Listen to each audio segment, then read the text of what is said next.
at the same time, the end result, which is a statement, was often absolutely not reflective of all the previous cross-pollination that was happening in the group. So, I think that is something that needs to be thought about, and to also, to write out the statements. They were often sort of a little bit inaccurate, and we realized, we looked at it and it was like, what? So, it is very important that, those that are talking get to have like a better way of making sure that the statement is accurate, because the power of the word is so awesome. And one wrong word can completely alter the meaning. And so when you have people from different language zones, you often don't hear all the words. So I noticed it in my last group today that I would say words, but a person from another language zone missed all the little words that were, the description words. So it's like, it would just be interesting to analyze that a little bit. If you have one language group where everybody has the same first language, it's very different. But those of us who speak a variety of languages, we understand that formulating a correct sort of embracement of the core message takes longer to, and I found it to be very uncomfortable, and I complained about it because I felt, the statements were just totally not in the spirit of what we had been talking about.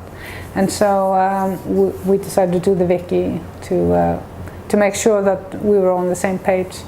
Some of the groups had huge difficulties in reaching an agreement, and that was interesting. I found it to be I was a critic in one of these groups, and I found it to be quite frustrating, and I noticed that the critics sort of started to drop off, and because it's sort of difficult when if you can't break through that barrier of sort of being stuck.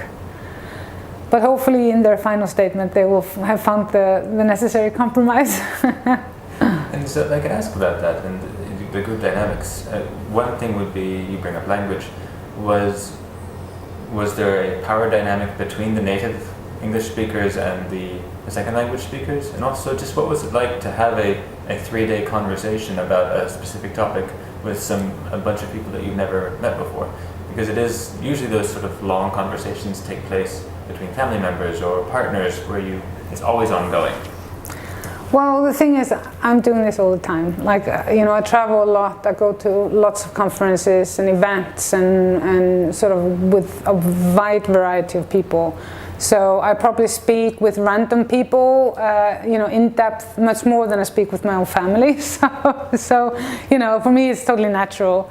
And I've sought to do this for a long time, before I got into politics and everything. So I enjoy this type of chaos, organized chaos. But I just sense that if it would be stretched over a week or 5 days or something like that, it would be more efficient. But I recognize it might be difficult to get people to commit to that type of time. But I think it would be more efficient, and I think because at the end of the day, people are sort of maxed out, because processing data like this, it depends also on what type of person you are. Like, some people take in and process data very differently than others, and but I felt that people were really willing to draw out all views. I did not really feel that the native English speakers were more dominant at all. I didn't feel that, but they had a better time of structuring their thoughts.